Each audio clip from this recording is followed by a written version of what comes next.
2 సమూయేలు 21:1-14 దావీదు కాలమున 3 సంవత్సరములు విడవకున్న కరువు కలుగక దావీదు యెహోవాతో మనవి చేసెను.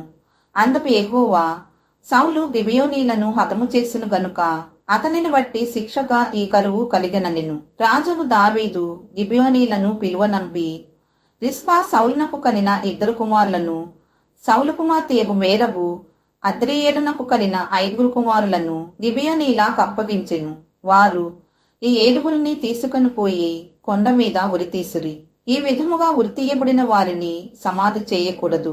రిస్పా గోనెపట్ట తీసుకుని కొండ మీద పరుచుకుని కోతకాలారంభము మొదలుకుని వర్షము ఆ కళేబరముల మీద కురియ వరకు, అనగా ఏప్రిల్ నుంచి అక్టోబర్ వరకు సుమారు 6 నెలలు ఆ కొండ మీద ఎండకు ఎండుతూ చలికి వణకుతూ క్రూర మృగాలను సైతం లెక్క చేయకుండా నిద్రలేని రాత్రులు గడుపుతూ భరించలేని దుర్గంధం దుర్వాసనలు ఏం తినిందో ఏం త్రాగిందో 6 నెలలు నరకయేతను అనుభవిస్తూ 2 కుమారులను 5 మనుమలను సమాధి చేసే వరకు ప్రలాపించి ప్రార్థించింది గొప్ప తల్లి. అందుకే ఈమె గురించి కవులైన వారు చాలా బాగా చెప్పి ఉన్నారు.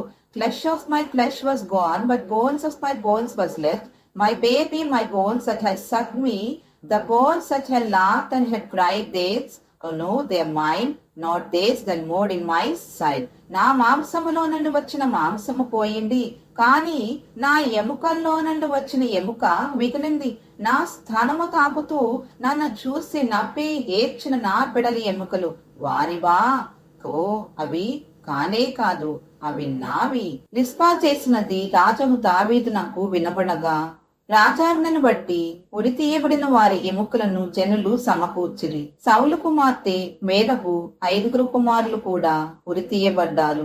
ఆమె కన్నీరు మున్నీరుగా విలపించి వెళ్లిపోయిందే తప్ప రిస్పాలాగా ప్రార్థించలేకపోయింది. చనిపోయిన బిడ్డల కోసమే ఈ గొప్ప తల్లి అంతలా ప్రార్థిస్తే సజీవంగా ఉన్న బిడ్డలు కలిగిన తల్లులు ఇంకెంతలా ప్రార్థించాలి? నశించిపోతున్న బిడ్డను రక్షించబడాలని, దేవుని జీవహంతంలో వారి పేర్లు లిఖించబడాలని, ఎత్తబడే సంఘములు, 7 విందులు, 1000 పరిపాలనలు, యుగాలు క్రీస్తుతో కూడా నివసించాలని, బిడ్డలు కలిగిన ప్రతి తల్లి ప్రలాపించి ప్రార్థించాలని ప్రతి తల్లికి రిస్పా ఇస్తున్న సందేశం ఇది.